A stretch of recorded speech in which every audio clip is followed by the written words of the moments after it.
Star plus के superhit serial गुम है किसी के प्यार में के अपकमिंग एपिसोड्स में अब दर्शकों को ऐसे जबरदस्त ट्विस्ट देखने को मिलेंगे जो सिर्फ कहानी को नया मोड़ ही नहीं देंगे बल्कि आपके दिल को भी छू जाएंगे। इस शो में नील भट्ट, आयशा सिंह और ऐश्वर्या शर्मा जैसे टैलेंटेड कलाकारों की परफॉर्मेंस ने हमेशा से ही दर्शकों को बांधे रखा है। इन दिनों कहानी का फोकस खासकर तीन किरदारों विनायक, पत्रलेखा और सई के इर्द गिर्द घूम रहा है। एक ओर विराट अपने बेटे विनायक को लेकर गहरे असमंजस में फंसा है, तो वहीं दूसरी ओर सई गढ़चिरौली के उस दर्दनाक हादसे की गहराई तक जाने की कोशिश में लगी है जिसने उसकी पूरी जिंदगी ही बदल दी।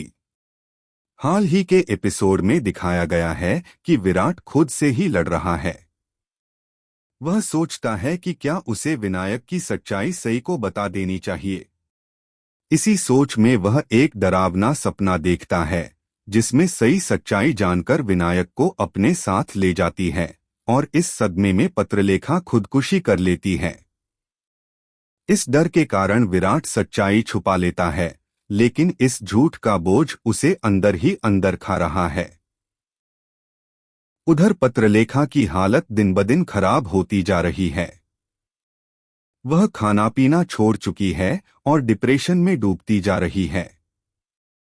विराट उसे समझाता है कि अगर वह खुद को इस तरह तकलीफ देगी तो विनायक भी वही सीखेगा।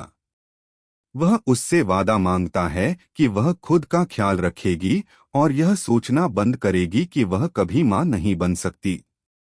वह उसे याद दिलाता है कि विनायक उसका बेटा है और खुद पर शक करना छोड़ दे। इस तनावपूर्ण माहौल में करिश्मा का बर्ताव भी बदलता दिखता है।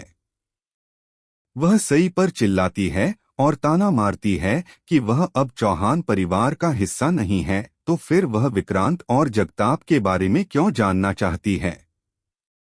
सई चुप नहीं बैठती।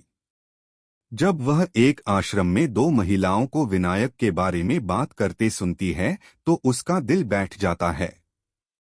उसे शक होता है कि कहीं यह वही विनायक तो नहीं जो गढ़चिरौली हादसे में उससे बिछड़ गया था।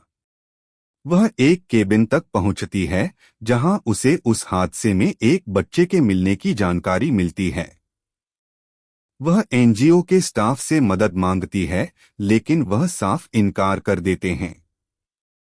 इसके बावजूद सई हार नहीं मानती और ठान लेती है कि वह इस सच्चाई को सामने लाकर रहेगी।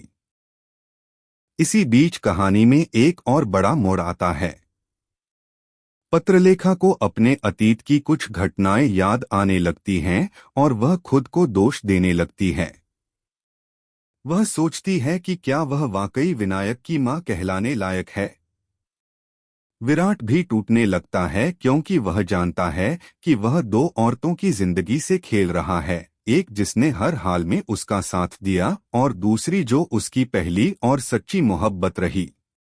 इस जटिल रिश्तों की उलझन तब और बढ़ जाती है जब विराट सई से मिलने आता है और कहता है कि वह अब और झूठ नहीं बोल सकता। वह जैसे ही विनायक की सच्चाई बताने लगता है तभी पत्रलेखा वहां आ जाती है और दोनों को एक साथ देखकर गुस्से और गलतफहमी में वहां से चली जाती है। वह खुद को कमरे में बंद कर लेती है और विराट समझ जाता है कि अब शायद बहुत देर हो चुकी है। इस बीच सई को एक पुरानी डायरी मिलती है जिसमें उस बच्चे की पहचान से जुड़ी कुछ अहम बातें लिखी होती हैं। अब वह और भी पक्के तौर पर मानने लगती है कि विनायक ही उसका बेटा है। वह गढ़चिरौली पुलिस स्टेशन जाती है और उस हादसे से जुड़े दस्तावेज निकलवाती है। विराट भी अंदर ही अंदर घुट रहा है क्योंकि वह जानता है कि वह सई, पत्रलेखा और सबसे ज्यादा अपने बेटे विनायक के साथ